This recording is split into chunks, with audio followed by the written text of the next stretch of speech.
कल थोड़ा सा आइडिया मैंने दिया था कि this is based on Schrodinger's model of Schrodinger's atomic model where electrons are considered as waves instead of particles. ठीक है, तो इसके बेसिस पर हम काफी सारी प्रॉपर्टीज या बिहेवियर्स को डिस्क्राइब कर पा रहे थे। जैसे पिछले वाले में हम स्ट्रक्चर्स वगैरह के बारे में कुछ भी प्रिडिक्ट नहीं कर पा रहे थे। नाउ वीवीटी इज समथिंग जो कि 70% ऑफ द कोवेलेंट कंपाउंड्स के, नहीं not 70%, that will be a big number, और वीवीटी में एक मॉडिफिकेशन हाइब्रिडाइजेशन का आएगा, फिर इसके बाद ये 70% ऑफ द कंपाउंड्स को प्रिडिक्ट करने लगेगा। बिना हाइब्रिडाइजेशन के ये 20% कंपाउंड्स के 20% की थोड़ा बड़ा नंबर हो जाएगा। एक्चुअली इनऑर्गेनिक कंपाउंड्स के कंट्रीब्यूशन बहुत कम है, ठीक है। ऑर्गेनिक कंपाउंड बहुत ज्यादा है, और ऑर्गेनिक बिना हाइब्रिडाइजेशन के एक्सप्लेन नहीं हो पाता है, ठीक है। तो बगैर हाइब्रिडाइजेशन के ये बहुत कम परसेंटेज को कर पाता है, but hybridization is actually part of it, ठीक है। That's not a distinctive thing और away from it. So not only on the basis of VVT but VVT plus hybridization को use करके definitely हम more than 90% of the compounds के perfect structures को predict कर पाते हैं, ठीक है। VVT and hybridization के बाद भी there are hardly few compounds which has predominantly, I mean resonance driven compounds जो होते हैं, सिर्फ उनके स्ट्रक्चर्स को हम परफेक्टली प्रिडिक्ट नहीं कर पाते हैं, बट अदरवाइज बाकी सबके स्ट्रक्चर को हम लोग परफेक्टली प्रिडिक्ट कर पाते हैं with the help of VVT and hybridization, ठीक है। That is one thing. Strength वगैरह के बारे में भी, बॉन्ड स्ट्रेंथ के बारे में क्वालिटेटिव आइडिया ये काफी हद तक प्रोवाइड कर देता है।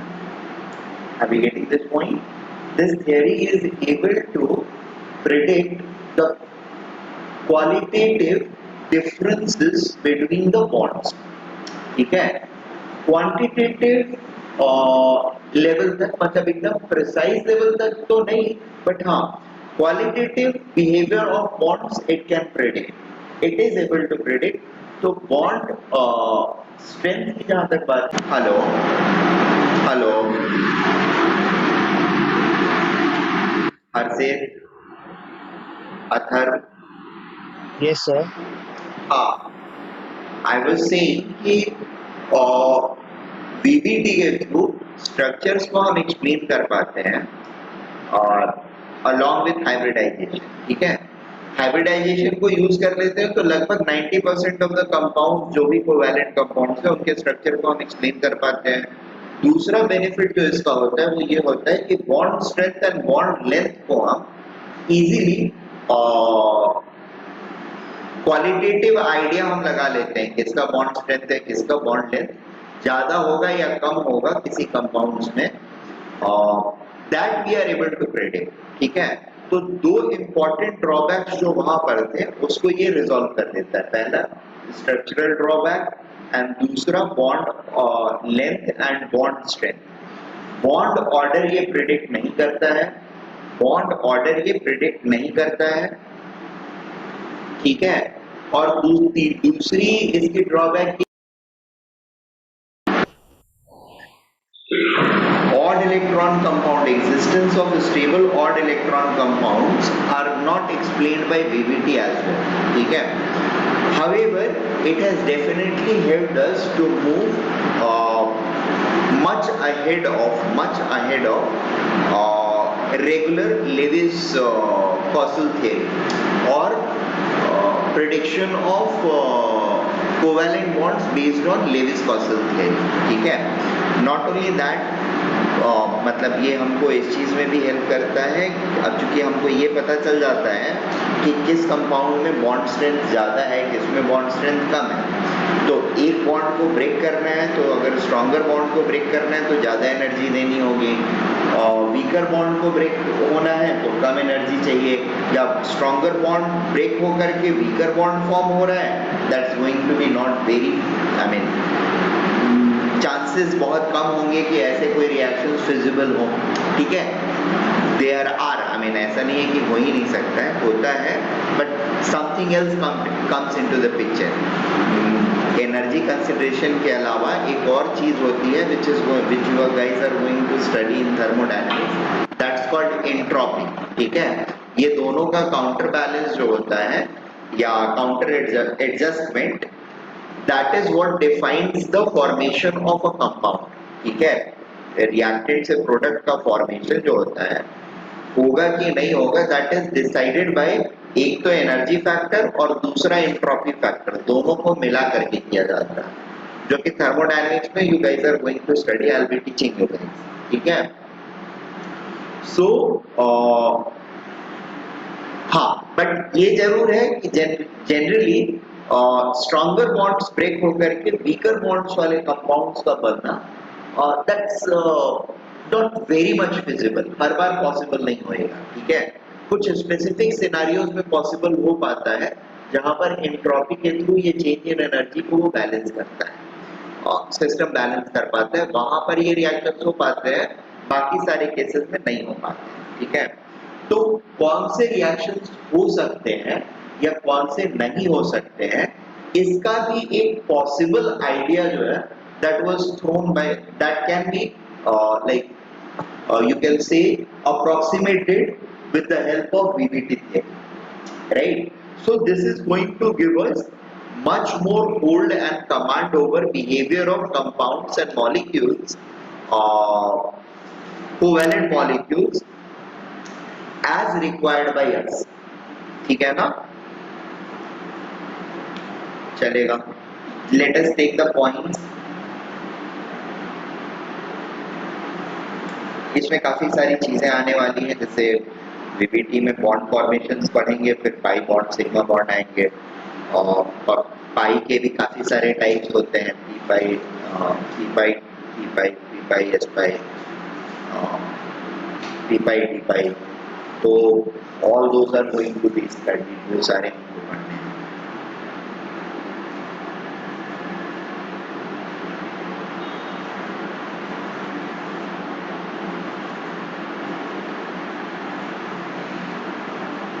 Obviously, VBT is based on electron wave model of atom.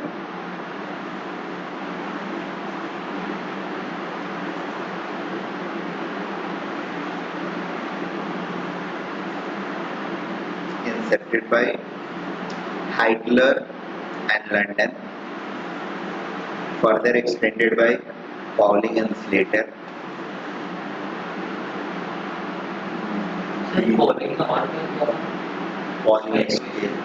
Pauling scale, electronegativity.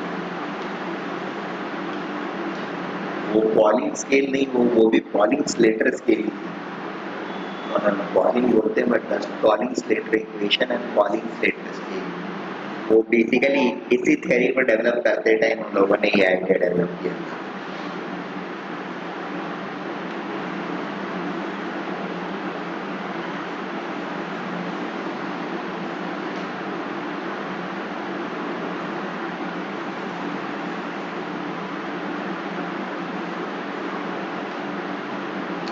मतलब पोलराइजेशन ऑफ बॉन्ड वगैरह का जो कॉन्सेप्ट है, that was acquired bye polling and Slater only in VBT.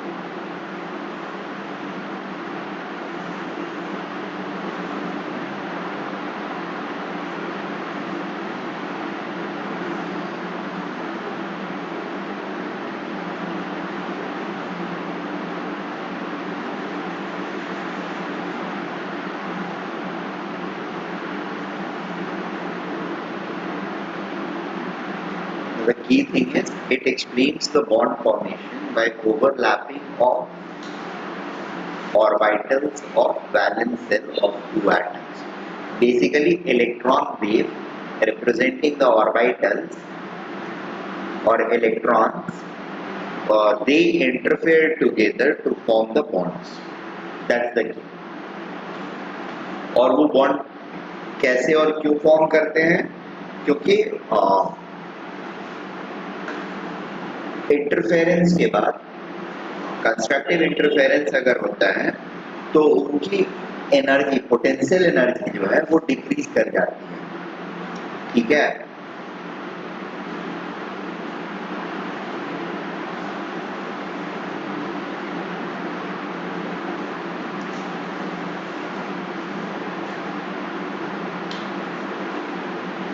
तो उनकी लीडिंग थियरी से रेजोनेंस भी एक्सप्लेन होता है, एमओटी से भी रेजोनेंस एक्सप्लेन होता है। हमारे लिए मोस्ट ऑफ द रेजोनेंस की जो चीजें रहेंगी that will be explain through VBT theory, so that will be the core of our resonance discussion.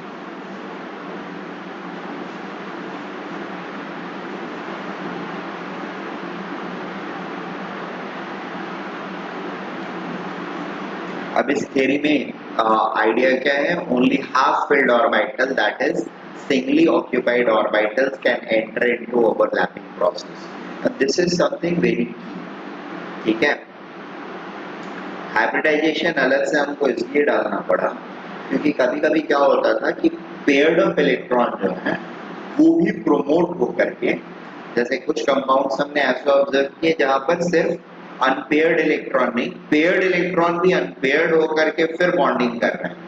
जैसे कार्बन अपने हर कंपाउंड में अपने पेयर्ड इलेक्ट्रॉन, एस ऑर्बिटल के इलेक्ट्रॉन को अनपेयर करता है और फिर वो रिएक्ट करता है, ठीक है।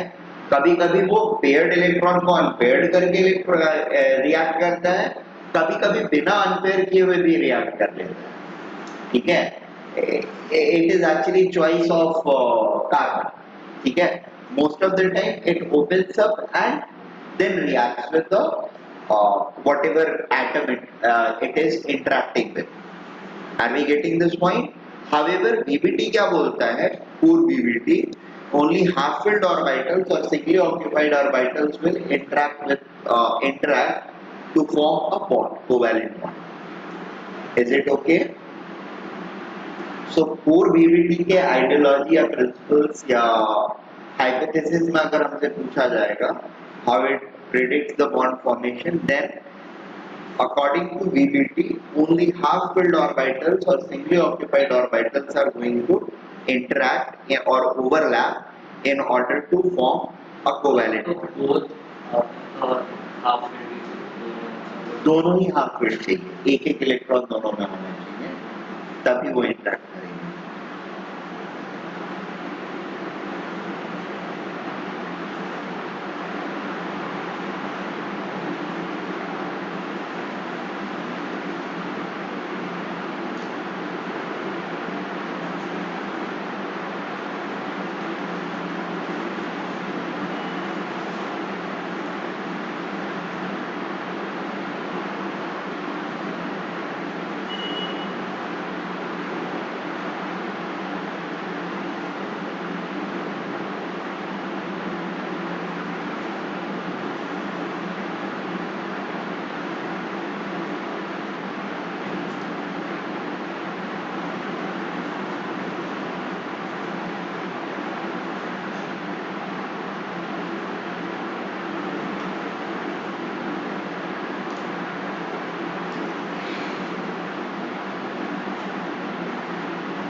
Hello Harshit,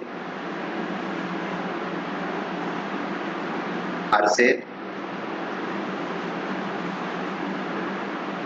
Harshit, you have noted till what point?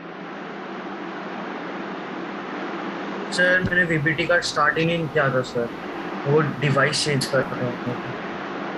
ठीक है, तो एक काम करो, अभी के लिए तो ये स्क्रीनशॉट ऊपर वाला लो, यहाँ तक का स्क्रीनशॉट ले लो, ये तीनों पॉइंट्स का।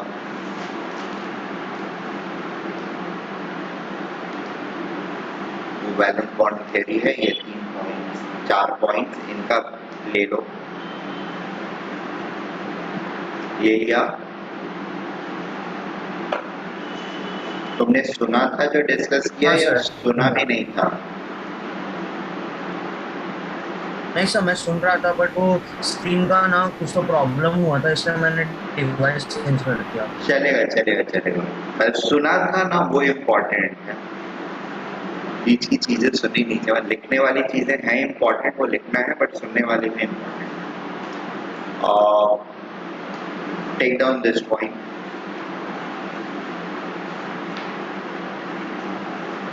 Sorry. Sir, key points भी लिखना है। हाँ ये key हाँ points- हाँ हाँ, they are formation bonds of two atoms must come closer to each other such that their atomic orbitals combine with each other. The combination of half-filled valence orbital is known as overlapping. The process of overlapping means combining of two half-filled atomic orbitals. ठीक है, combining of two half-filled atomic orbitals is known as overlapping. ठीक है, अब सी covalent bond को जो directional nature मिलता है या स्ट्रक्चर मिलता है, that word first time explained with the help of this theory. ठीक है ना, directional nature of covalent bond and the structure of molecule first got explained with the help of this theory only. क्योंकि orbital जिस direction में रहेगा उसी direction में overlapping हो सकती है, यानी इलेक्ट्रॉन डेंसिटी जिस डायरेक्शन में रहेगा उसी डायरेक्शन में ओवरलैपिंग होएगी, राइट ना। कोई भी एटम है तो कहीं से भी इंटरेक्ट नहीं कर सकता है, जिस डायरेक्शन में उसका वैलेंस इलेक्ट्रॉन होएगा, जिन डायरेक्शन में उसके वैलेंस इलेक्ट्रॉन्स रहेंगे, यानी वैलेंस इलेक्ट्रॉन डेंसिटी रहेगी, दैट मींस ऑर्बिटल्स रहेंगे, उसी डायरेक्शन में वो ओवरलैप कर सकता है। Are we getting this point?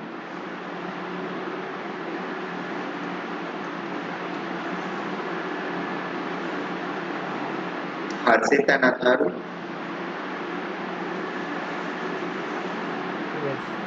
ये बात समझ में आ रही है ना?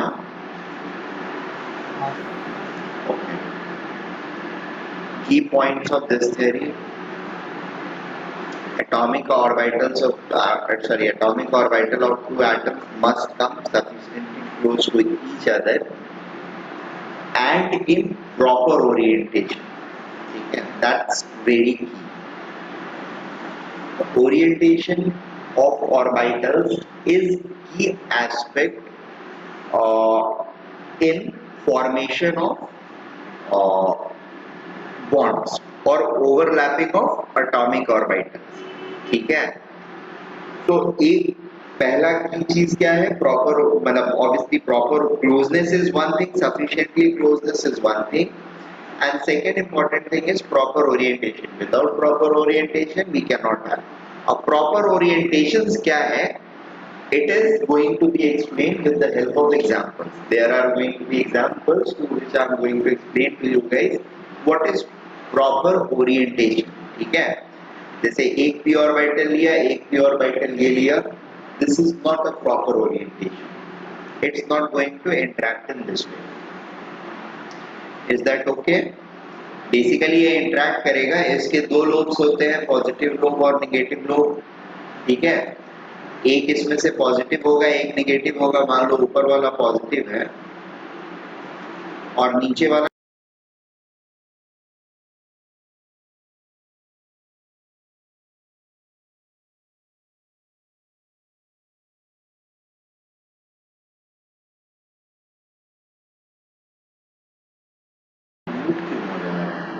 एक सेकंड रुक जाओ तो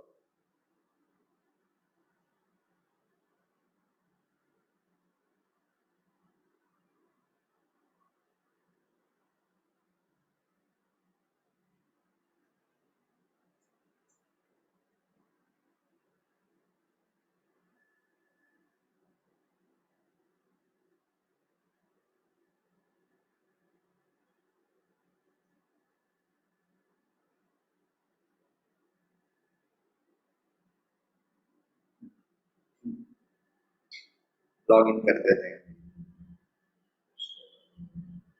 ये ऑटो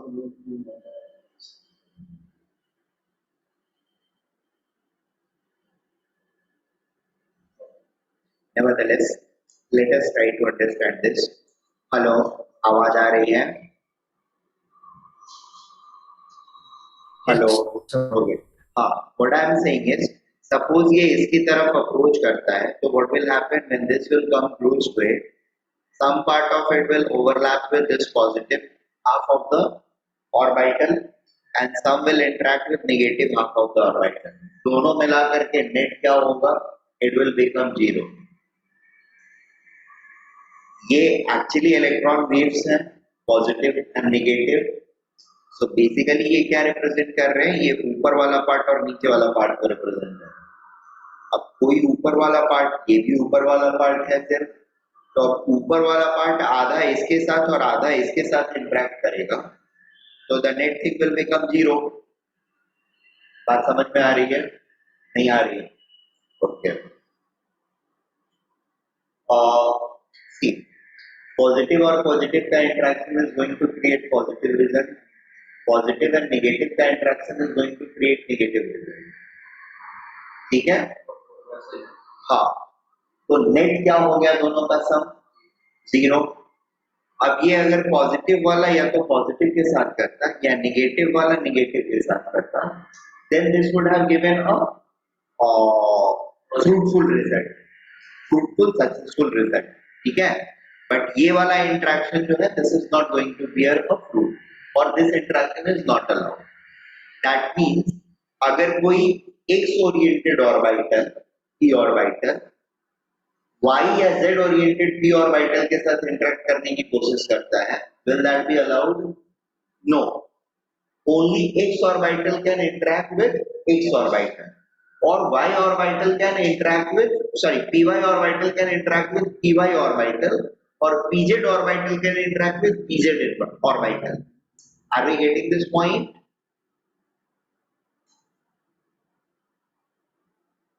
Yes. फिर आपने एटॉमिक स्ट्रक्चर में बताया था आज शायद बताया था बोलते बोलते बोल रहा हूँ मतलब वो इसके कॉन्टेक्स्ट में मैं बताता ही हूँ वहां पर बता रहा होता हूँ तो क्योंकि पहली बार बच्चे सुन रहे होते हैं ना तो मुझे ये भी बताना पड़ता है कि भाई ये यहीं पे दुनिया खत्म नहीं होती है इसकी दुनिया आगे है ये बता रहा हूँ as a background to something else ठीक है तो वो चीज विजुअलाइज करने के लिए और एटॉमिक स्ट्रक्चर शुरू का ही चैप्टर होता है तो there I have to elaborate to them कुछ आइडिया तो दे ही देता हूँ वहां पर this I am telling you in pretext of this thing आगे केमिकल बॉन्डिंग में इसकी यूज होने वाली है so don't take it lightly अगर नहीं समझ में आ रहा है तो दो बार पूछ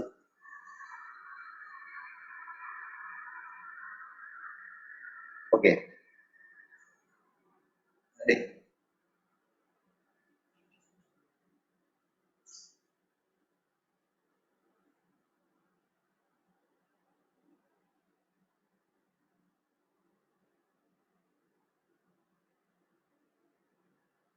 यहाँ पर और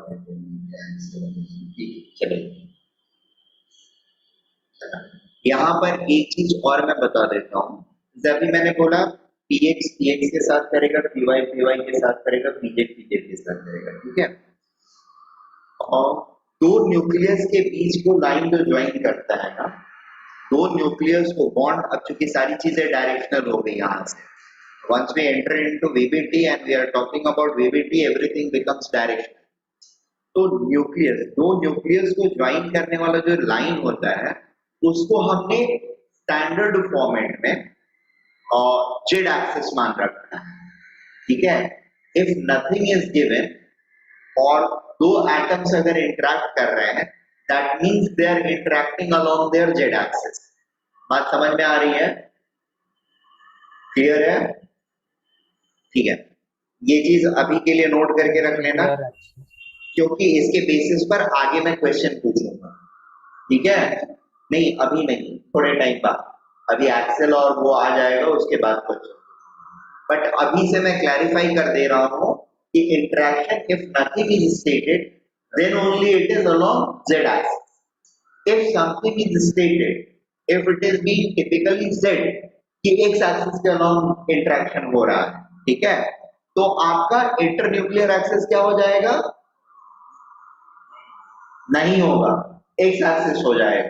ठीक है, y एक्सिस के अलोंग दिया रहेगा तो py के अलोंग इंटरेक्शन हो गया, and that will be your internuclear axis. बात समझ में आ रही है? फारसी तना था क्या क्या, सॉरी, मतलब उसमें क्वेश्चन में कैसे फ्रेम करके दिया रहेगा? नहीं फ्रेम करके क्या दिया रहेगा वो तो मैं पूछूंगा तो पता चल जाएगा, अभी जो मैं बता रहा हूं सिर्फ वो ध्यान में रखो। ठीक है, अगर कुछ नहीं दिया हुआ है, दो एटम्स इंटरेक्ट कर रहे हैं, मतलब किस एक्सिस के अलोंग इंटरेक्ट कर रहे हैं? जेड एक्सिस के अलोंग। ठीक है, दोनों के पीजेड इंटरेक्ट करके या पीजेड एस के साथ इंटरेक्ट करके वो बॉन्ड फॉर्म कर रहा है। ठीक है, और अब अगर कुछ और दिया हुआ है कि नहीं जेड एक्सिस के अलोंग नहीं, they are interacting along x axis, possible है, कोई इश्यू नहीं। हमने सिर्फ उसको स्टैंडर्ड मान रखा है, जैसे कोऑर्डिनेट ज्योमेट्री के अंदर में 2D बनाना होता है तो हम सबसे पहले x और y बनाते हैं, हॉरिजॉन्टल वाले को x एक्सिस, वर्टिकल वाले को y एक्सिस बोलते हैं। ठीक है, क्यों बोलते हैं? क्योंकि वो हमने स्टैंडर्ड ले रखा है। ऐसे थोड़ी है कि वही हो सकता है, y हॉरिजॉन्टल वाले को नहीं बोल सकते हैं, बोल सकते हैं, बट बचपन से जब भी पहली बार सिखाया गया, कभी भी सिखाया जाता है, तो आपको हमेशा वर्टिकल एंड हॉरिजॉन्टल, हॉरिजॉन्टल वाले को x एक्सिस, वर्टिकल वाले को y एक्सिस बोलते हैं। That's a standard norm which we are following, or that is the standard practice which we follow. Similarly, यहाँ पर भी standard practice ये है कि they always interact along z axis if not stated otherwise. ठीक है, क्वेश्चन क्या पूछ सकते हैं? तो एडवांस में आपसे ये पूछा जा सकता है कि जैसे बहुत सिंपल मेंस वगैरह में अगर पूछना होगा, एक्स एक्सिस के अलोंग इंटरेक्ट कराया, इंटरन्यूक्लियर एक्सिस कर दिया, बोलेगा पाई बॉन्ड किस किस ऑर्बिटल के बीच में फॉर्म है? py pz, pz pz, pz px. So that is where you have to three-dimensionally think about it. ठीक है, वो भी मैं बताऊंगा अभी थोड़ी देर में, डोंट वरी। एक बार तो समझा ही दूंगा एक के लिए, तो बाकी सबके लिए क्लियर हो जाएगा। Okay, let us take down the next thing. Overlapping of orbitals have taken place. After overlapping of orbitals have taken place, maximum electron density lies somewhere between the nuclei of two atoms. This leads to attractive pull by both the nuclei over the electron density between them. Hence, potential energy of the system decreases due to release of energy. This released energy is referred as bond energy.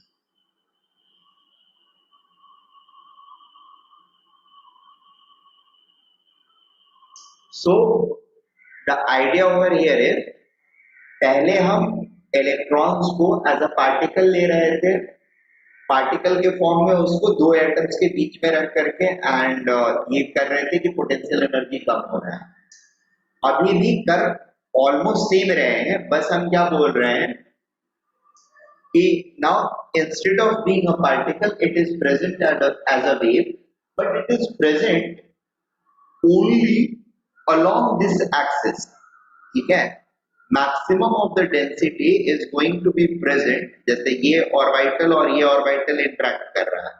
ठीक है, तो what we are saying is कि इस atom का और इस atom का, तो what we are saying is after interaction ये वाला पार्ट जो है रिडंडेंट थोड़ा हो जाता है, छोटा हो जाता है, अभी ये भी आगे पढ़ेंगे हम लोग, और यहां पर मैक्सिमम डेंसिटी कवर हो जाएगी इलेक्ट्रॉन डेंसिटी।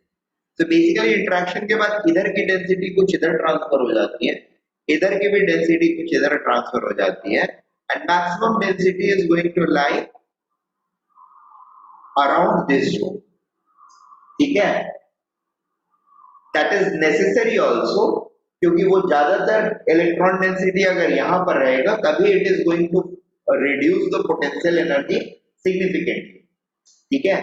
दोनों न्यूक्लियाई के बाहर अगर ज्यादा इलेक्ट्रॉन डेंसिटी चले जाते हैं, ठीक है ना, तो that is going to create a unstability instability in the system. Are you getting this point? और इन केस अगर बहुत ज्यादा समझ में नहीं आ रहा हो तो फिर पूछ लेना, आ रहा है नहीं आ रहा है, ठीक है ना। नहीं आ रहा होगा तो पूछ लेना, एक आध इक्वेशन से बता दो। नहीं करना। हाँ, तो नहीं समझ में आया तो पूछ लिया करो, ठीक है। हर बार मैं ऐसे बोलते नहीं रहूंगा, you have to be proactive.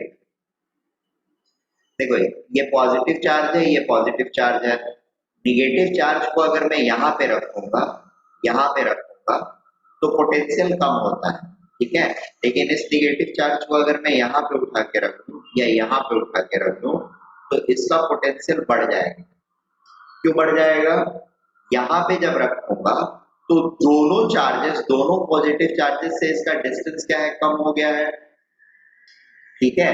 और जितना कम डिस्टेंस होएगा निगेटिव नंबर उतना कम हो जाएगा, क्योंकि पोटेंशियल क्या होता है, potential energy in charge is q1 q2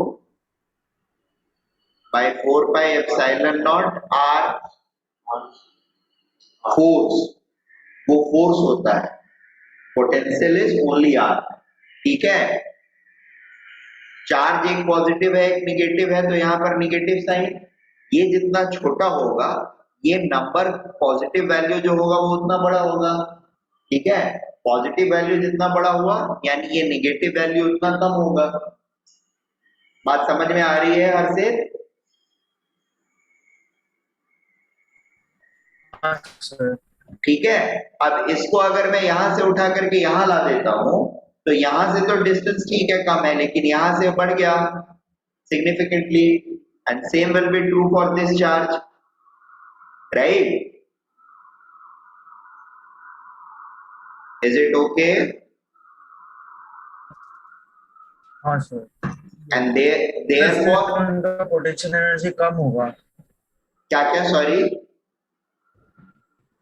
वो टर्मिनल पोजीशंस में उनका पोटेंशियल एनर्जी कम होगा। टर्मिनल मतलब यहाँ पे और यहाँ पे? हाँ सर। नहीं, यहाँ पे ज्यादा होगा ना। देखिए टोटल पोटेंशियल एनर्जी क्या होगा इस चार्ज का, कैसे लिखोगे? Suppose it is at a distance, अब दो चीजें, दो कंडीशंस ले लेता हूँ, इसी को नंबर्स दे देता हूँ तो फिर समझ में आ जाएगा। Suppose this is negative charge, ठीक है, these are positive charges, this is 4 units, this is 4 units and this is 4 unit again। ये चार्ज इस चार्ज से 4 यूनिट पर है, इस चार्ज से कितने यूनिट्स पर रहेगा? तो ये चार्ज और ये चार्ज में ज्यादा पोटेंशियल एनर्जी किसकी है, कम पोटेंशियल एनर्जी किसकी है, ये एनालाइज करनी है। This is charge number 1 and this is charge number 2, ठीक है। of potential energy of one will be equal to q1 q2 divided by 4 pi epsilon naught। इसकी वजह से क्या होगा, ओनली 4 से मल्टीप्लाई करेंगे हम, और ऑब्वियसली ये निगेटिव है ये पॉजिटिव है तो एक माइनस साइन दे करके रखेंगे यहाँ पर, या अज्यूम करेंगे कि एग्जिस्ट कर रहा है वहां पे, ठीक है। लेके नहीं रखना है, लिख के नहीं रखना है, तो we will have to assume mentally. दूसरा, इसकी वजह से यहाँ पर क्या पोटेंशियल रहेगा, minus q1 q2 divided by 4 pi epsilon naught into 12। Is it okay? इसके पोटेंशियल को एनालाइज करेंगे अगर हम लोग तो क्या हो जाएगा, हाँ दोनों इधर की इसकी वजह से और इसकी वजह से दोनों की वजह से सेम हो जाएगा, तो 2 into q1 q2 divided by 4 pi epsilon not 4, ठीक है। this becomes 2. Is it okay? मान लो ये नंबर जो है this is some number c, ठीक है? तो the potential energy of this electron will be equal to minus c by 2. इसका क्या रहेगा? सॉल्व करना पड़ेगा, हम लोग को कर लेते हैं। 12 आ जाएगा कॉमन, 4 पाई एप्सिलॉन नॉट भी ले लेते हैं, इधर हो जाएगा 3 प्लस इधर हो जाएगा 1, तो ये हो जाएगा माइनस 4 Q1 Q2। ये समझ में आ रहा है? कोई प्रॉब्लम है?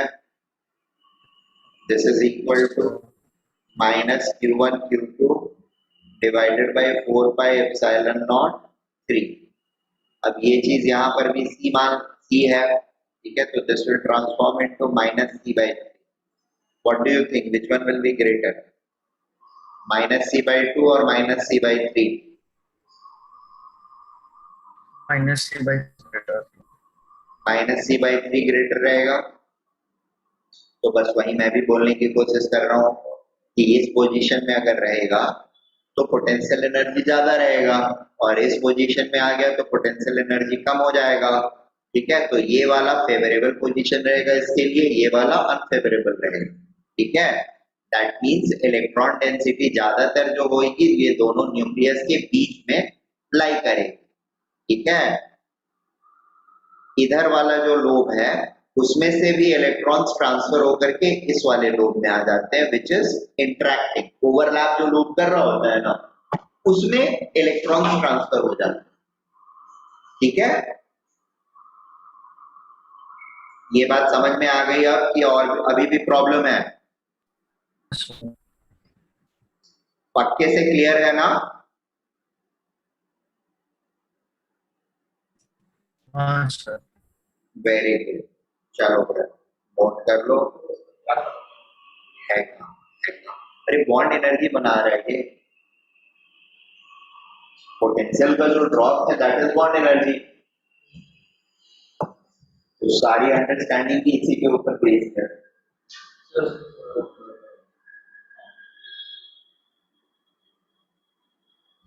हर जगह आगे के एक्सप्लेनेशन में इस चीज को तो नहीं यूज करना। तभी तो बार बार स्ट्रेस दे रहा हूं, नहीं समझता है तो पूछ लो।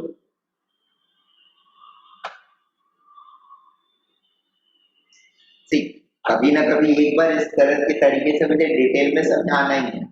अभी समझा दूं तो बेटर है, नहीं तो फिर रेजोनेंस के टाइम में तो समझाना ही है मुझे। अब रेजोनेंस के टाइम में मुझे नहीं समझाना पड़ेगा।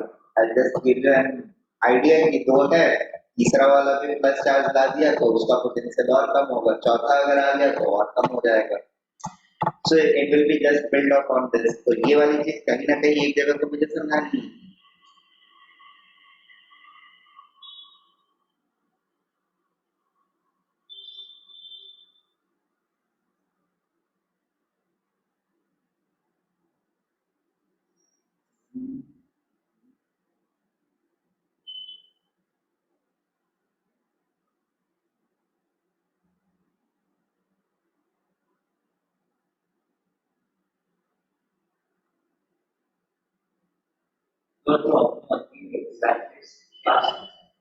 मैंने ये समझाया कि दो न्यूक्लियाई के बीच में अगर हमारा इलेक्ट्रॉन डेंसिटी रह रहा है, that is a more favourable propagation compared to if my electron densities are going to lie beyond any of the nuclei.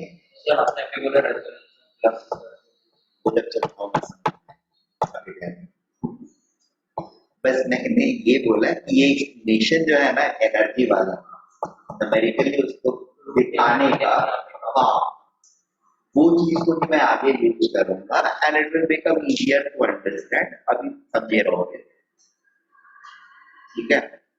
Next point is overlapping of orbitals exactly means,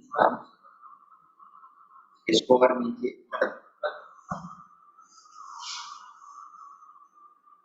sir वो second point का last line होता है तो bond energy के ऊपर।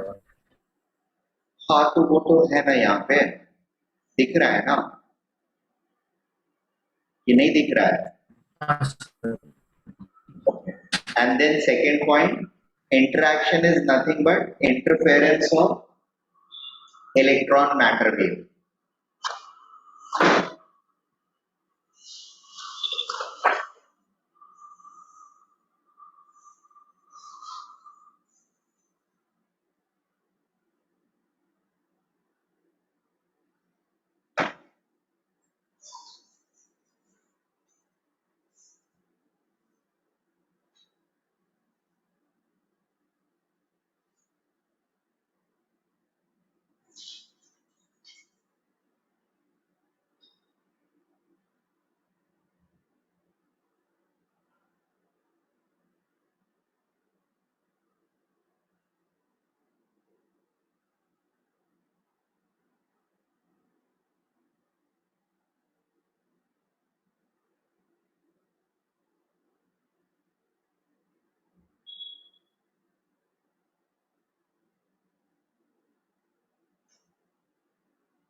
Noted?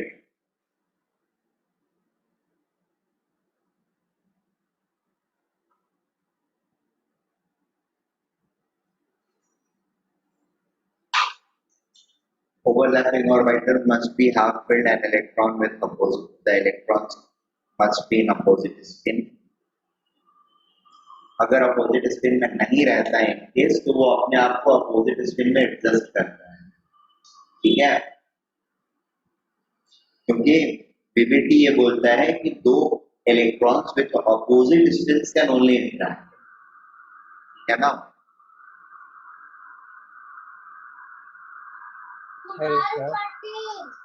Sorry, मैंने ये बोला कि बीबीटी या एमओटी दोनों ही हमको ये बोलता है कि दो इलेक्ट्रॉन्स अगर दो एटम कंट्रीब्यूट कर रहे हैं ना तो they can interact if and only if they are in opposite spin, ठीक है। यानी अगर ऑपोजिट स्पिन में वो नहीं है तो इंटरैक्शन के पहले अनपेयर्ड है और मान लो सेम स्पिन में है तो they are going to adjust themselves so that they become of opposite spin or become anti-parallel to each other, क्योंकि पेयरिंग तभी टेक प्लेस करेगी बीबीटी हो या एमओटी, ठीक है। अब ऐसा क्यों बोल रहे हैं हम, इसका भी ऑब्वियसली रीजन है और दैट इज व्हाई कुछ कुछ चीजें हैं जो कि हम स्ट्रक्चरल लेवल पर कुछ चीजें प्रेडिक्ट कर पाए। तो उसका तो वही होगा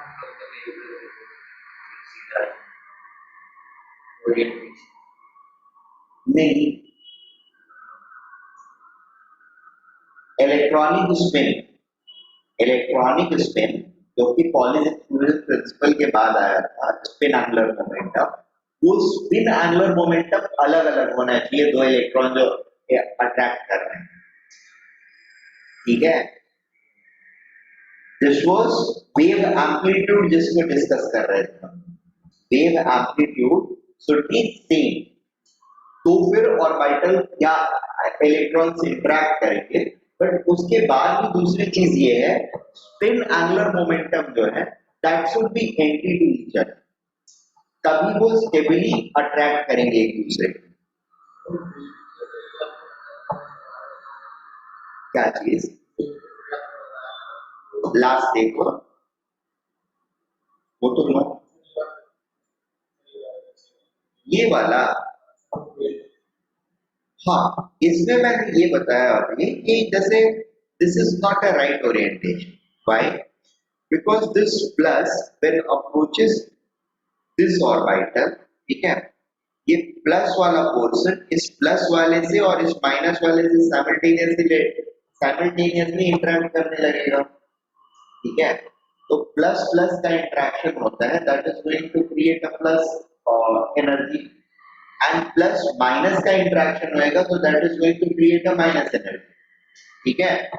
नाउ एक तरफ प्लस एनर्जी उसी इंटरेक्शन में बन रहा है और दूसरी तरफ माइनस एनर्जी बन रहा है, तो नेट एनर्जी क्या हो जाएगा, जीरो हो जाएगा, जीरो इंटरेक्शन एनर्जी हो जाएगा।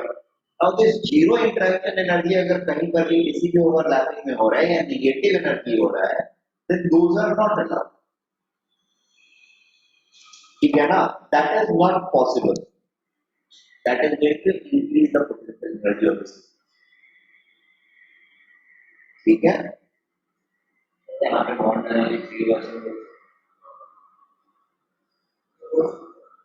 बॉन्ड एनर्जी जीरो है, कैसे, वो बॉन्ड बना ही नहीं। हाँ डेफिनेटली, नहीं तो बॉन्ड बना नहीं तो बॉन्ड एनर्जी नहीं बोल सकते। बॉन्ड एनर्जी क्या होता है, actual definition of bond energy is energy required to break a bond, that's bond energy. Bond है ही नहीं तो बॉन्ड एनर्जी किस बात की। हाँ ये वो ठीक है, वो अलग अलग नहीं है तो जीरो बॉन्ड एनर्जी है, but that's a hypothetical thing, that's not a really existing, ठीक है।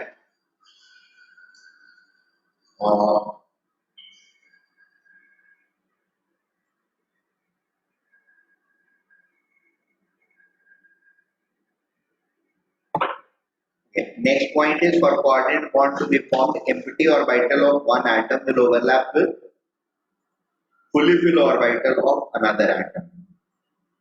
ठीक है, extent of overlapping should be less than 50%, otherwise electron repulsion will become very high and dominant.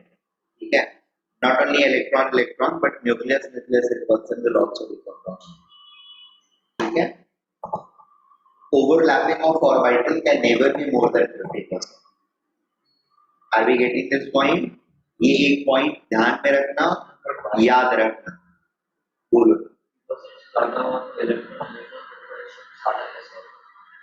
There will be more overlapping. Densities will be actually electron repulsion ही रहता है. Nucleus repulsion will become dominant. ठीक है? Nucleus repulsion will become dominant. Electron repulsion ही रहता है. और हम लोग जो पहले पढ़ा था कैंसर क्या?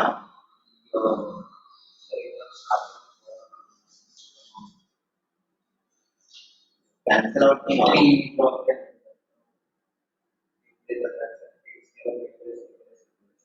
हाँ, वो क्या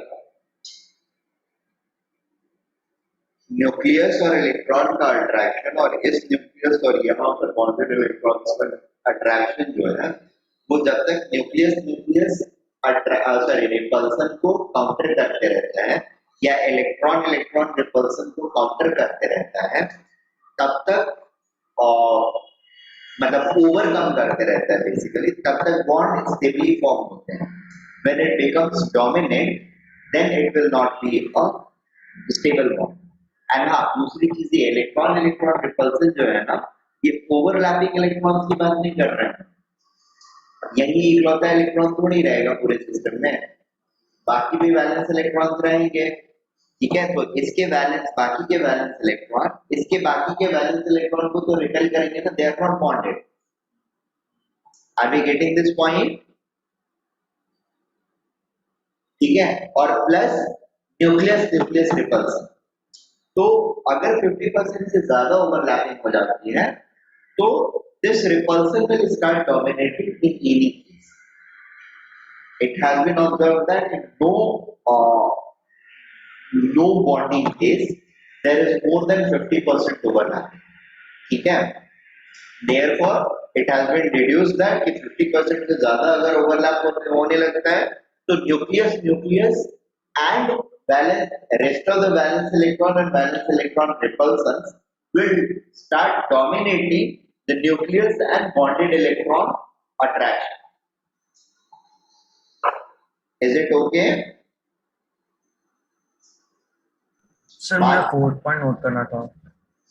अरे 4th पॉइंट को छोड़ो, पहले ये बात समझ में आई कि नहीं ये बताओ मुझे, बाद में 4th पॉइंट को नोट करा देता हूँ तुमको. अभी जो बताया वो समझ में आया? हर्षिता ना था? ठीक है, आ गया तो अब नोट कर लो देना. चलो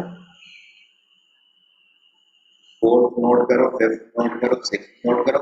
ये याद भी रहना चाहिए पॉइंट, यही पॉइंट. हाँ,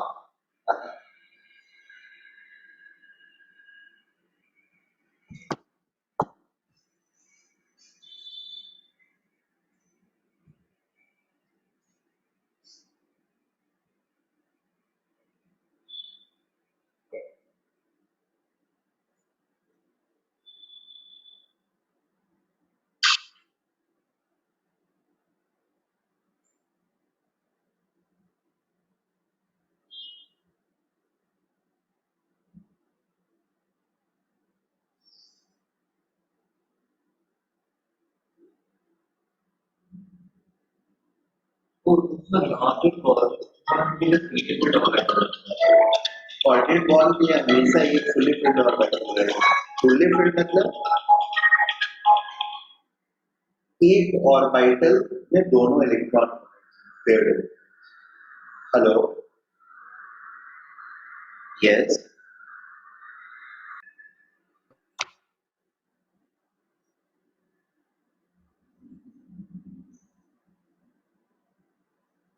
The next point is it has also been observed that more is the overlapping of orbitals. Again, more is the overlapping of orbital, stronger is the bond, and lesser is the separation between the two nuclei. ठीक है? That means shorter is the bond length. Because bond length is defined as the separation between the two nuclei. Are we getting the point? So more is the overlapping. More is the extent of overlapping. Closer the nucleus will be, smaller the bond length will be, larger the bond strength will be. ठीक है? More the overlapping is, lower will be the potential energy, hence bond energy will be more. ठीक है? Secondly, the distance of separation between the nuclei will be lesser. More will be the overlapping. Lesser will be the distance of separation between nuclei, and therefore lesser will be the bond length. Good. Obviously, less than 50% के cases ही होते हैं.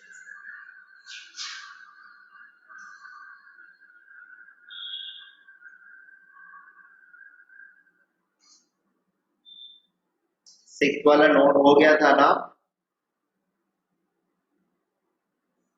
हाँ sir. Let us talk about 7.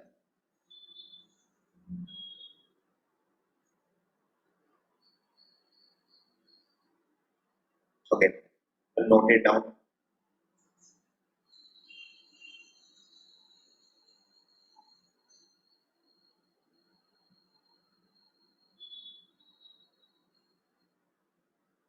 और एक काम करना,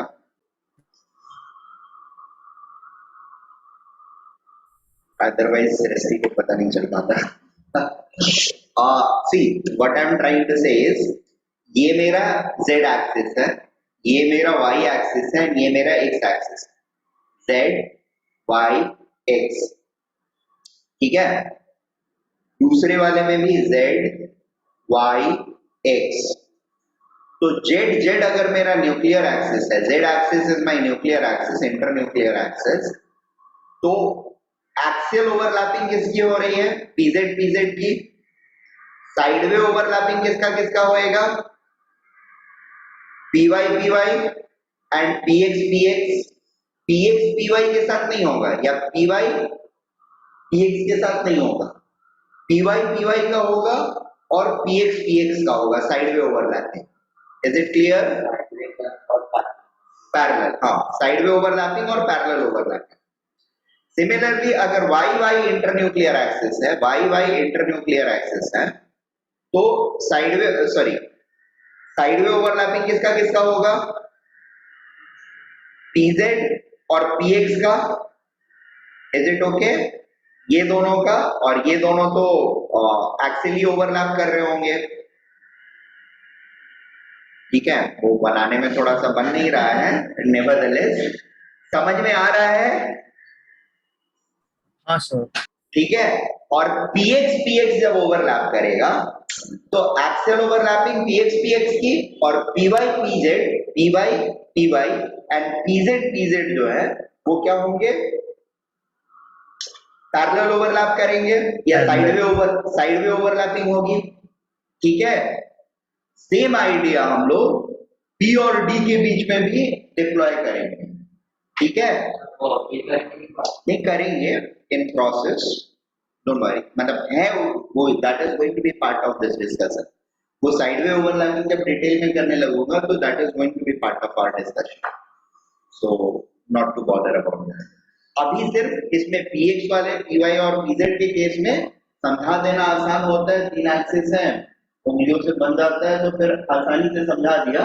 अब उनमें d के ओरिएंटेशन जो है उनको ध्यान में रख के फिर बताना होगा. I will explain.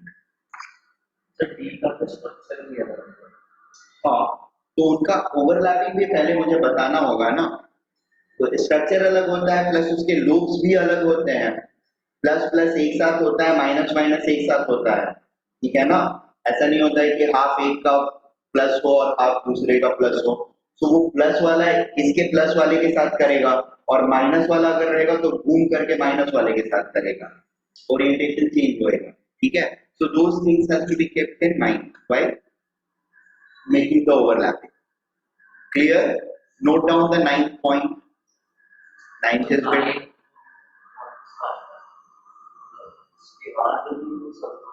हाँ ये सब नोट करना है, सबके सब नोट करने हैं।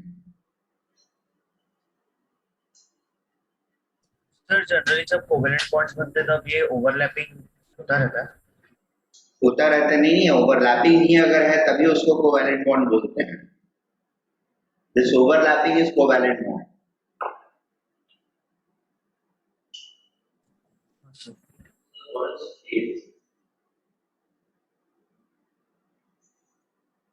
ऊपर वाला और नीचे वाला, this is plus phase, this is minus phase. If this is plus phase then this is minus, ठीक है।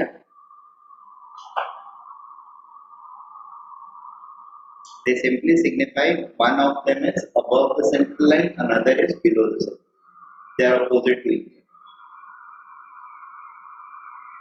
So यहाँ पर तीन वेव्स लिया है मैंने, एक वेव ऐसा है, दूसरा वेव इसके साथ साथ चल रहा है और तीसरा वेव इसके अपोजिट चल रहा है, ठीक है।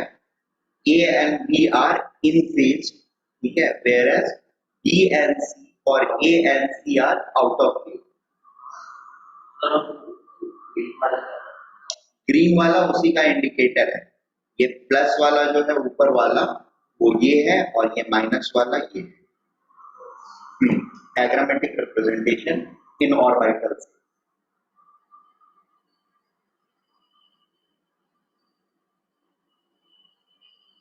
सर मतलब उनके अंदर का जो इलेक्ट्रॉन्स है, हाँ, सर उनके अंदर का जो इलेक्ट्रॉन्स है इलेक्ट्रॉन जो उसका वेव वेव है, रिप्रेजेंटेशन ऐसा है। Right right right. ये जो इलेक्ट्रॉन वेव है ना, ये ऊपर नीचे, मतलब वो वेव है तो वो ऊपर नीचे आता ही रहेगा, that is how waves are represented. तो वो एक लोब, मतलब एक लोब में वो पॉजिटिव एम्पलीट्यूड के साथ है, दूसरे लोब में निगेटिव एम्पलीट्यूड के साथ है।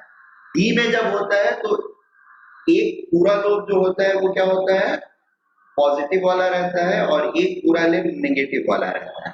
तो ये और ये मान लो डी ऑर्बिटल है, एक डी ऑर्बिटल, तो ये पूरा का पूरा पॉजिटिव रहेगा दोनों साइड, और ये दोनों साइड में निगेटिव रहता है, ये बताया था मैंने, ठीक है। और ये बताने के पीछे पर्पस यही था कि ये होता है। एफ वाले में प्लस माइनस नहीं बताया था और रीजन भी बताया था कि ये चूंकि कहीं पर बॉन्डिंग में पार्टिसिपेट ही नहीं करता है, तो इसलिए एफ वाले में प्लस माइनस का बाइफरकेशन हमने अभी तक किया नहीं है, हमें पता भी नहीं चला है, ठीक है। ये हमको कहां से पता चला है, based on the molecules which we have observed, उनके शेप के बेसिस पर हमको पता चला है कि एक पूरा लोब जो होता है डी का वो निगेटिव होता है और एक पूरा लोब जो होता है वो पॉजिटिव होता है। तो इधर से कोई पी ऑर्बिटल आके इंटरेक्ट करे या इधर से आके इंटरेक्ट करे, it's going to be the same, but इधर से वही चीज आकर के इंटरेक्ट नहीं कर सकता है, उसको उल्टे ओरिएंटेशन में आना। Are you getting this point? जैसे P अगर कोई आ रहा है तो सपोज ये P है, तो उसको प्लस राइट, प्लस आना चाहिए, ठीक है, माइनस, तो ये इधर से आएगा तो इधर से प्लस वाले के साथ ये इंटरेक्ट करेगा, या फिर एग्जैक्टली घूम करके इधर 180 डिग्री पर आ जाए और ये इस तरह से बने, जहां पर इसका प्लस यहां पर रहेगा और माइनस यहां पर रहेगा, अभी फ्रूटफुल होगा, ठीक है। लेकिन वही इसी टर्निंग में अगर वो इस पोजीशन पर रहता है सपोज, तो ओवरलैपिंग नहीं होगी।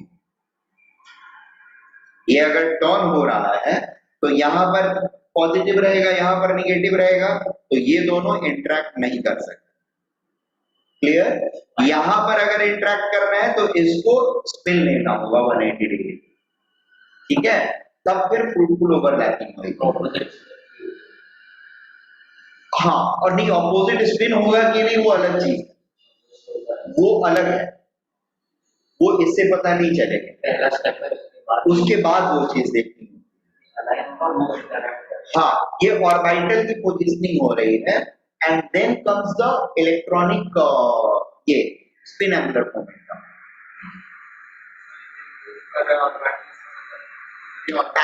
एटम मूव कर रहा है, हाँ, ठीक है।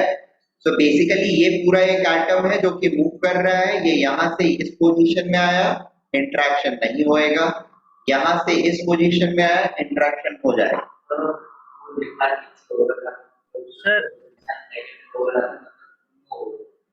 पीछे कुछ भी कुछ हाँ, निगेटिव का मतलब नो होगा। हाँ बोलो, निगेटिव या जीरो का मतलब नो होगा। हेलो बोलो। सर वो मतलब कि रिएक्शन क्यों या इंटरेक्शन नहीं हुआ वो क्या क्या, सॉरी फिर से बोलो। सर वो मिडिल पोजीशन में इंटरेक्शन नहीं हुआ यहाँ पे इस वाले में, क्योंकि इसका पॉजिटिव ओवर फेज इसके निगेटिव, डी के निगेटिव फेज के साथ इंटरेक्ट करने की कोशिश कर रहा है, दैट्स नॉट अलाउड। पॉजिटिव और निगेटिव का interaction is going to create negative overlapping और negative energy, and that is not allowed.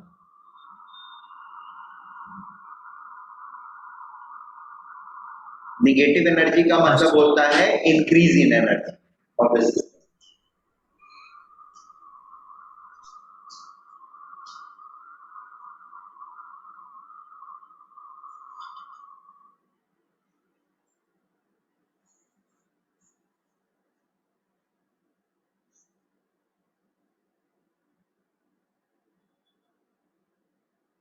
Now ये चीजें नोट कर ली हमने, बोलो। सर निगेटिव एनर्जी का मतलब इंक्रीज एनर्जी ऐसा। हाँ, वो कैसे होता है वो समझना थोड़ा सा मुश्किल है अभी के लिए तुम लोगों को। ड्यूरिंग कोर्स ऑफ टाइम जब आपको ये इंटरफेरेंस वगैरह समझा दिया जाएगा ना, उसके बाद आपको समझ में आ जाएगा, ठीक है। इंटरफेरेंस समझने के बाद वो इजीली समझ में आ जाएगा। अभी आप उसको जस्ट अज्यूम कर लो, मैं बोल रहा हूं तो सही है कि निगेटिव ओवरलैपिंग जब हो रही है तो energy of the system is increasing, ठीक है। हाँ, potential energy of the system is increasing. Basically होता ये है, काइनेटिक एनर्जी घट जाता है तो पोटेंशियल एनर्जी बढ़ जाएगा ना, क्योंकि टोटल एनर्जी को तो सेम ही रहना है। The idea is this. और उसमें काइनेटिक एनर्जी बढ़ रहा था, ओवरलैपिंग जब कर रहे थे तो कल जो इक्वेशन दिखाया था तुम लोगों को, उसमें ओवरलैपिंग जब कर रहे थे तो बताया था ना कि ये काइनेटिक एनर्जी बढ़ रहा है, ठीक है ना। तो और ये बोला था कि किसी भी पार्टिकल के केस में इंटरेक्शन पे काइनेटिक एनर्जी इंटरेक्टिंग पार्टिकल से ज्यादा काइनेटिक एनर्जी नहीं हो सकता है। इम्पार्टिंग पार्टिकल अपने से ज्यादा काइनेटिक एनर्जी दूसरे को नहीं दे सकता है, ठीक है। वो काइनेटिक एनर्जी था, बट टोटल एनर्जी को सेम रहना है, कंजर्व ही रहना है। तो इसका मतलब क्या हुआ, अगर काइनेटिक एनर्जी कम हो रहा है निगेटिव इंटरेक्शन पे, तो पोटेंशियल एनर्जी ऑटोमेटिकली बढ़ेगा। हाँ, क्वेश्चन है मतलब बोलो।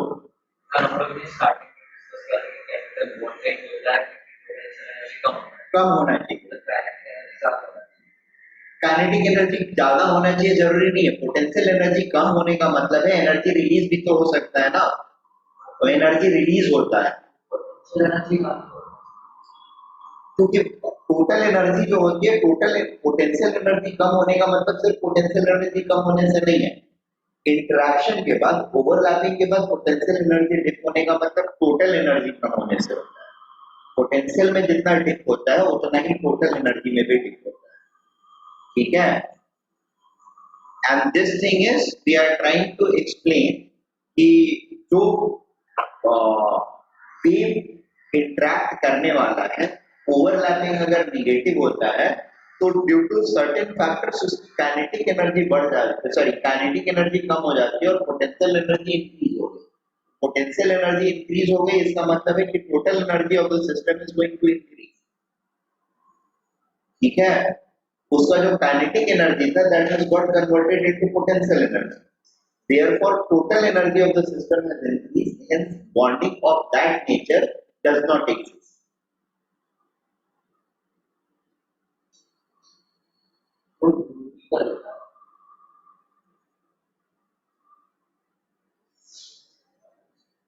Drastic conditions and they are generally short lived at room temperature.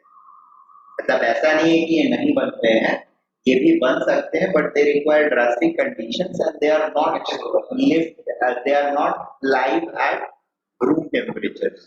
Some maybe at high temperature or at very high pressure, they might be sustained. ठीक है, but at room temperatures they are definitely not doing. Chances of such molecule existence of such molecules has been verified. ठीक है, negative overlapping वाले भी exist कर सकते हैं, but room temperature पर ऐसा कोई हमको मिला नहीं है एग्जाम्पल।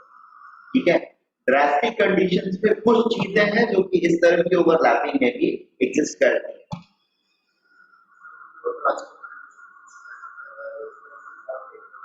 नहीं, एनर्जी प्रोपोजिशन है, इसमें एनर्जी बढ़ रहा है ना, इससे ज्यादा एनर्जी अगर हमने बढ़ा के और चीजों को इंटरेक्ट कराया तो फिर उसकी उस कंडीशन के रेस्पेक्ट में जब वो इंटरेक्ट कर लेंगे तो उसकी एनर्जी कम रहेगी। ठीक है, that is what drastic condition that happens in carbon carbon की बॉन्डिंग। ठीक है, निगेटिव के लिए और जीरो के लिए भी।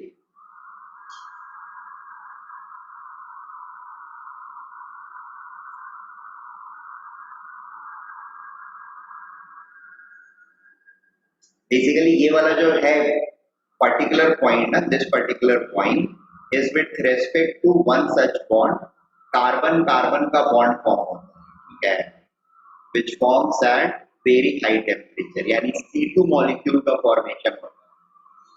ठीक है, और C2 मॉलिक्यूल का एग्जिस्टेंस BBT के बेसिस पर है।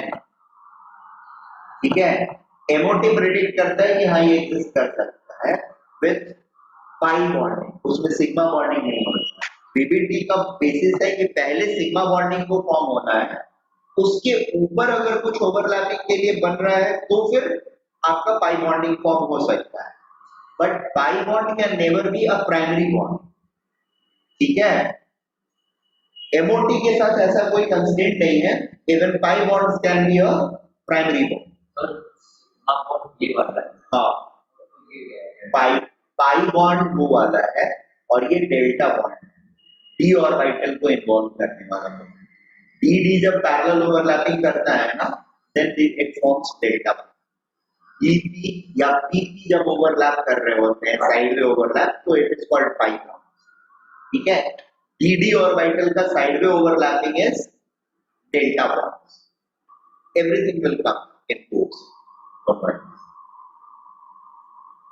I have covered this topic in such a great detail with all the nitty-gritties that इसके बाद atomic structure जो उतने डिटेल में पढ़ाता हूँ ना, उसका realization आपको अच्छे से हो जाता है कि yes, that is needed. Otherwise we can't explain many things. And obviously we can't attempt all questions. Now these are the things which are important, they can come into data. Any of these points can be part of your paper.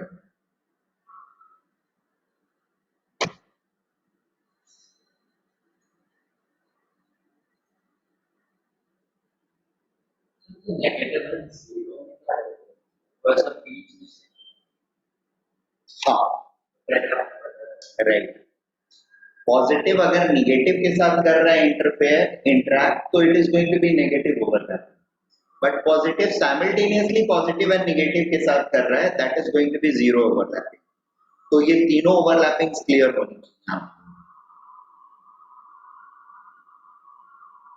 क्योंकि ये एक question है। ठीक है, and it can be question anywhere any time.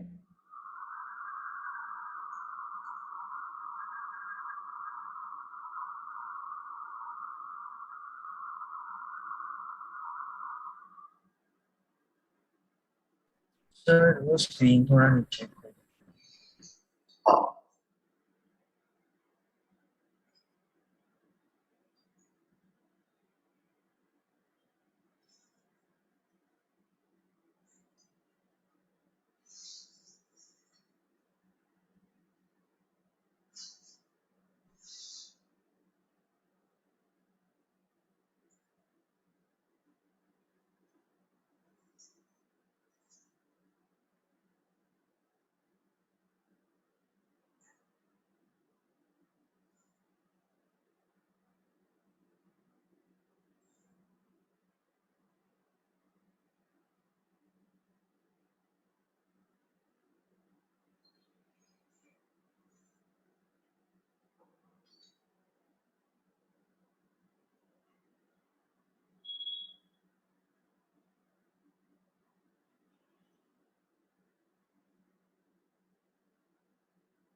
Zero overlapping.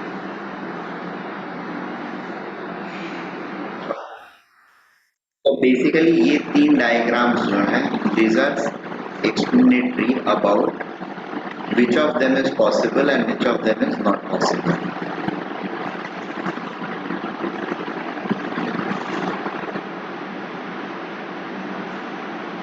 ठीक है, S का इसके साथ ओवरलैपिंग इस तरीके से ये भी पॉसिबल नहीं है।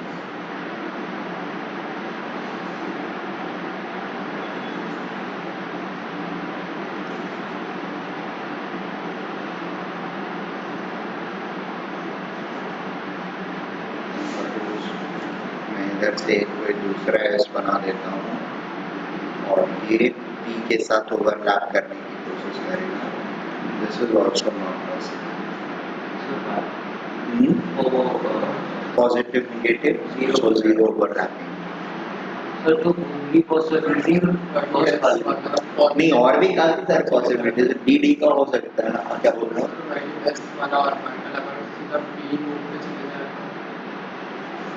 एस वाला ऑर्बिटल सीधे पी लॉ पे चला जाए, सीधे उल्टे मतलब मिडिल में कि ऐसे डालने की कोशिश कर रहे हो। अगर ऐसे डाल रहे हो तो फिर होगा, ठीक है। अगर इधर से आ रहा है ये तो फिर होगा, ठीक है, बट इस कंडीशन में नहीं होगा। या इधर से आने की कोशिश करेगा एस ऑर्बिटल तो नहीं होगा, ठीक है, ये वाला होगा, ठीक है। सो इस तरह से डायग्राम देकर के आपसे पूछा जा सकता है कि कौन सा हो सकता है, कौन सा नहीं हो सकता है। Is it okay?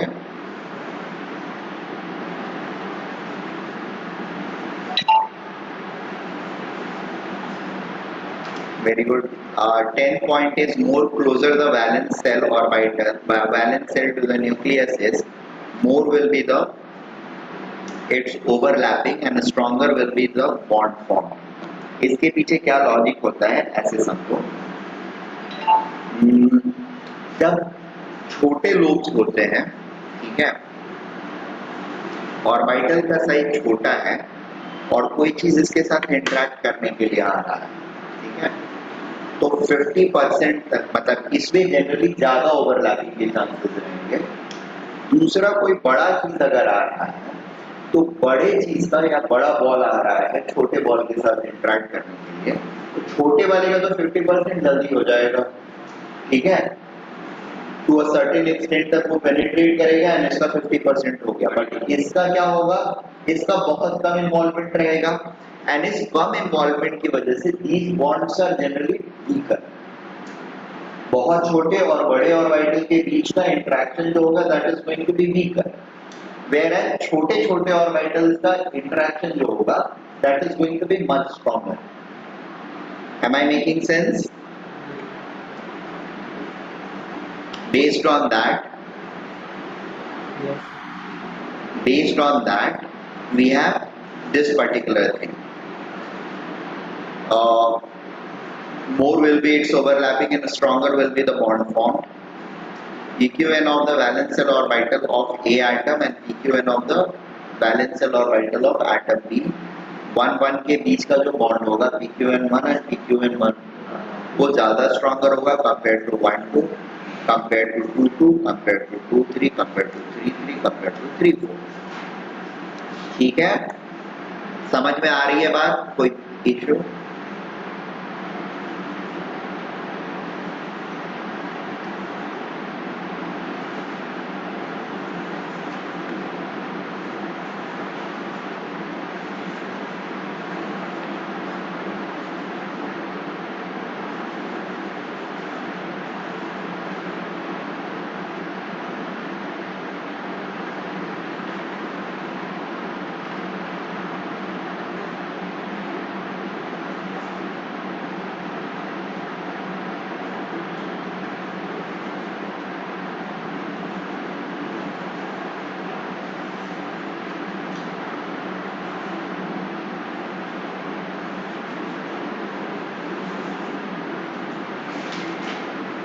तो मतलब छोटा वाला बड़े के पास जाएगा तो उसका ऑर्बिटल बड़े वाले के न्यूक्लियस से दूर होगा।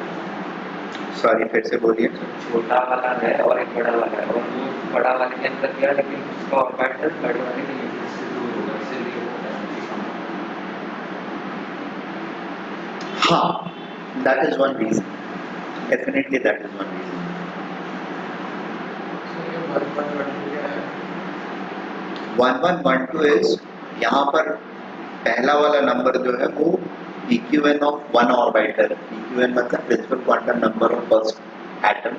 Valence cell of valence orbital of और A atom का PQN क्या है, principal quantum number, और valence orbital of B atom का principal quantum number क्या है वो indicate करता है. ठीक है? What it means is अगर 1s की बॉन्डिंग होगी that is going to be much stronger than 1s 2s की बॉन्डिंग. ठीक है? और that is going to be more stronger than 2s 2s की बॉन्डिंग. ठीक है? 2s से ज़्यादा ये ज़्यादा स्ट्रॉन्गर होगा 2s 3s की बॉन्डिंग से. That's also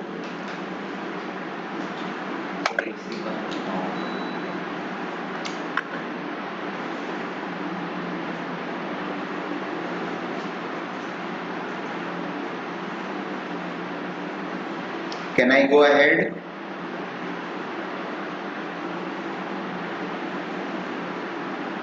Harshit, Atharva, sir मैं वो एग्जांपल वाला नोट कर रहा था.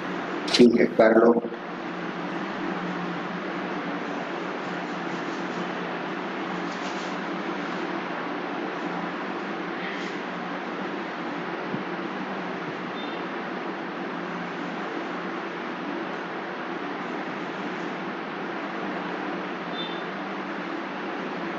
Okay, so Very good. Let us go to the next page.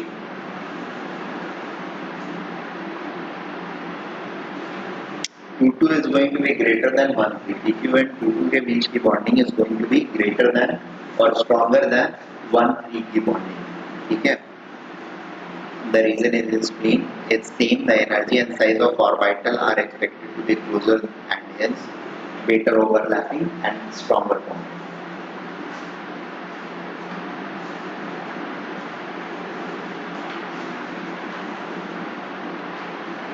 मतलब 2 वाला 2 3 से तो ज़्यादा स्ट्रॉन्गर होगा ही, 1 3 वाले से भी ज़्यादा स्ट्रॉन्गर होगा.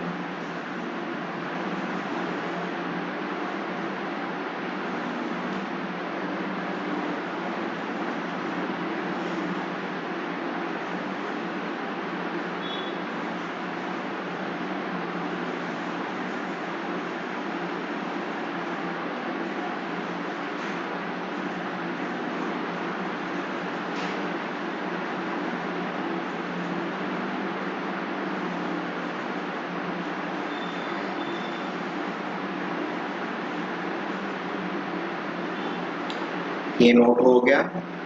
Let us come to the next point. Sir वो 2 और 1 4 को कंपेयर करेंगे तो 2 ही विन करेगा ना. 1 4 में साइज तो और डिफरेंट होएगा ना दोनों ऑर्बिटल्स, तो ओवरलैपिंग और पुअर होएगी, राइट? हाँ सर.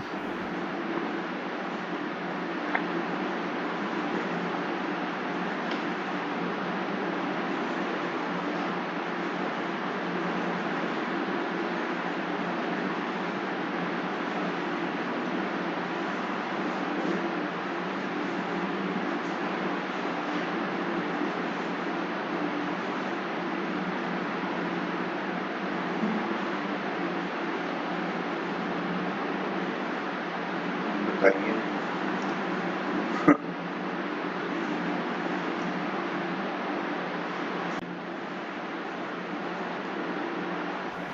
सर हो गया. तो आज का लास्ट पॉइंट 12 ऑल्सो एक क्वेश्चन. बोलो. सर हम क्लास 1 बजे तक आएंगे. हाँ 1 बजे. तभी मैं अभी छोड़ रहा हूँ.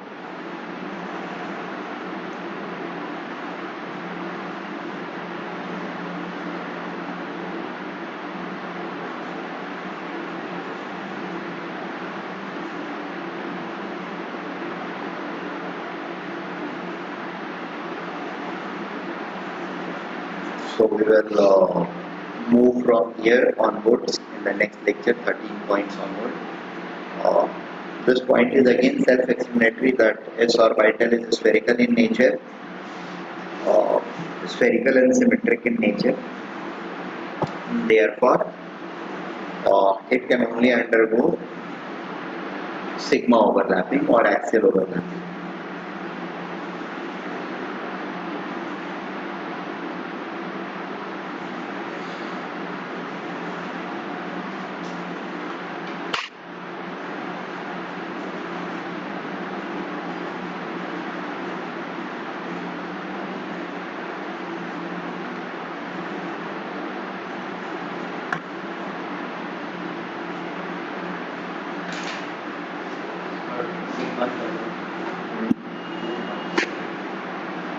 Noted.